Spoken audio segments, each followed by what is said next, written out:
কৈছে এই ইনজেকশ্যনটো দি দিলে মানে তেনেকুৱা কোনো ক্ষতি নহয়। কিন্তু মোৰ কথা হ'ল ইনজেকশ্যনটো নজনাকে দিব কিয়? হয়তো মোৰ এনেকুৱাও হ'ব পাৰে যে মই দেউতাক ঘৰলৈ লৈ আহিলোঁ, ঘৰত ঢুকালেহেঁতেন।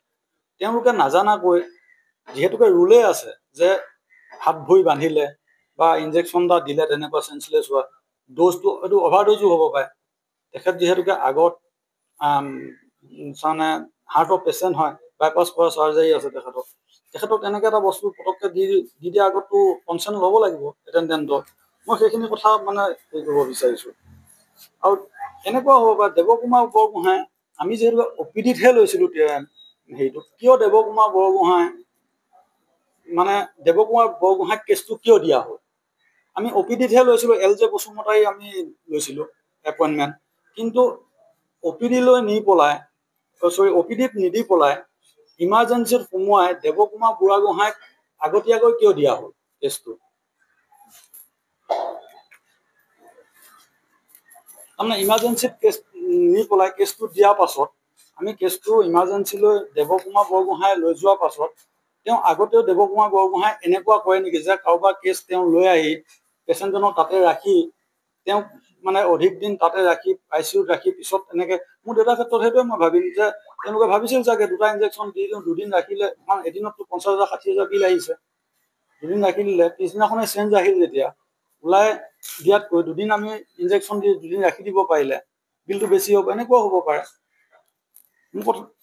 আৰু এক্সৰে ৰিপৰ্ট, CT ৰিপৰ্ট মই বিচাৰিছোঁ, মোৰ ৰিপৰ্টটো দেখাইছে তেওঁলোকে, কিন্তু মই ICUত যেতিয়া মই বিচাৰোঁ মোক ফিল্মখন দিয়ক, ফিল্মখন তেওঁলোকে মোক দিয়া কৈছে ৰেডিঅ'লজি ডিপাৰ্টমেণ্টৰ পৰা ল'ব লাগিব। ৰেডিঅ'লজি ডিপাৰ্টমেণ্ট তাৰমানে ICU গৈ তেতিয়ালৈকে ফিল্মখন পোৱাগৈ নাই, তেওঁলোকে ফিল্মখন নোহোৱাকৈ তেতিয়ালৈকে টেষ্ট কৰি মানে ট্ৰিটমেণ্ট কৰি আছে। পিছত মই যেতিয়া বিচাৰিছোঁ আহিব সময়ত যেতিয়া ঢুকোৱাৰ পাছত তেওঁলোকে কৈছে বোলে ৰেডিঅ'লজি ডিপাৰ্টমেণ্টৰ পৰাই ল'ব লাগিব। আৰু চবতকৈ ডাঙৰ কথা মোৰ ভাগিনতাৰ ক্ষেত্ৰত মই আপোনালোকক হেৰিটো দেখাব পাৰিম, কাগজখন দেখাব পাৰিম, সি আছে এতিয়া উপস্থিত, আপোনালোকে চাওক। এইখন অক্টোবৰ 29 অক্টোবৰ এক্সেল কেয়াৰ, তাক কেইদিনমান টেষ্ট কৰিছে আপোনালোকে দেখিছে নহয়, 14.55, মেক্সিমাম থাকিব লাগে 1.3। 14.55 থাকিলে এজন মানুহ ভৰি চৰি ফুলি মানে কিডনী চিডনী ফুলি কিবা হৈ যাবগৈ, কিডনীত ইমান যদি হৈ যায়। আৰু তাৰ পাছত সি লগে লগে চেন্নাই গুচি গ'ল দেই, চেন্নাই অকললৈ গুচি গ'ল। দুদিন পাছত 4 নৱেম্বৰ তাত টেষ্ট কৰিছে 1.4।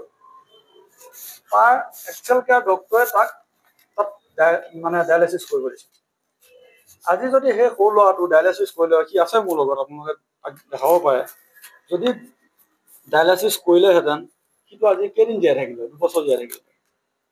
এইবিলাক তেওঁলোকৰ ব্যৱসায় নেকি হস্পিটেলৰ? আপোনাৰ যি ডেটা মৃত্যু, সেই মৃত্যুৰ কাৰণটো আপুনি কি ক'ব বিচাৰে? মই হস্পিটেল কৰ্তৃপক্ষক মই জগৰীয়াম, কাৰণ কিহৰ কাৰণে তেওঁলোকে যিহেতুকে ছেকেণ্ডে যিটো ইনজেকশ্যন দিলে সেইটো ইনজেকশ্যনটো দিয়াৰ পাছত মানুহটো চেঞ্জ ঘূৰি নাহিলে।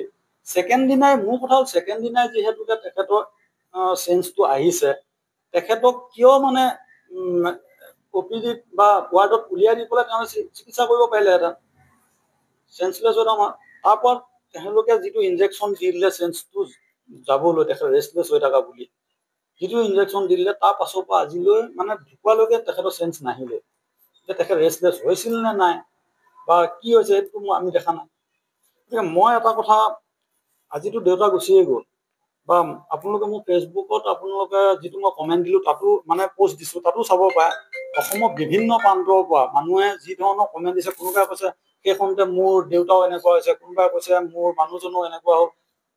বহুত আজি মোৰ ক্ষেত্ৰত হৈছে, কাইলৈ আৰু বহুতৰ ক্ষেত্ৰত হ'ব। মই এইটো কথাই ক'ব বিচাৰিছোঁ যে ঠিক আছে, মইতো দেউতাক আৰু ঘূৰাই নাপাওঁ, মোক তেওঁলোকৰ পৰা কোনো ক্ষতিপূৰণো নালাগে, কিন্তু মই এইটোৱে বিচাৰিছোঁ বা অসম চৰকাৰকো মই মোৰ ফালৰ পৰা এটা অনুৰোধ কৰিব বিচাৰিছোঁ যে যেতিয়া এজন পেচেণ্টক, মোৰ নিচিনা বহুত মানুহে তেনেকৈ হেৰুৱাবলগীয়া হৈছে, মানে নজনা, তেওঁলোকৰ নিচিনা নজনা ডক্তৰ আৰু মানে ব্যৱসায় ভিত্তিক পেচেণ্টক লোৱা কিছুমান ডক্তৰৰ কাৰণে হেৰুৱাবলগীয়া হৈছে। মানে তেওঁলোকে নিজৰ সমস্ত বিক্ৰী কৰি আহি গোটেই টকা পইচা ভাঙিও পেচেণ্টজনক দিব নোৱাৰে। সেইকাৰণে মই অসম চৰকাৰক অনুৰোধ কৰিব বিচাৰিছোঁ যে আপোনালোকে এনেকুৱা এটা ব্যৱস্থা লওক যে ICUত থকা পেচেণ্টজনক যাতে এটেণ্ডেণ্টে ৱেটিং ৰুমত বহি প্ৰপাৰ নিৰীক্ষণ কৰি থাকিব, তেওঁলোকক যাতে স্ক্ৰীনৰ ব্যৱস্থা কৰি দিয়ক বা CCTV ব্যৱস্থা কৰি দিয়ক, তেওঁলোকে যাতে এনি টাইম মনিটৰিং কৰি থাকিব পাৰে পেচেণ্টজনৰ লগত কি ব্যৱহাৰ কৰিছে, কি ইউজ কৰিছে, কেনেকুৱা ধৰণৰ মানে পেচেণ্টজনক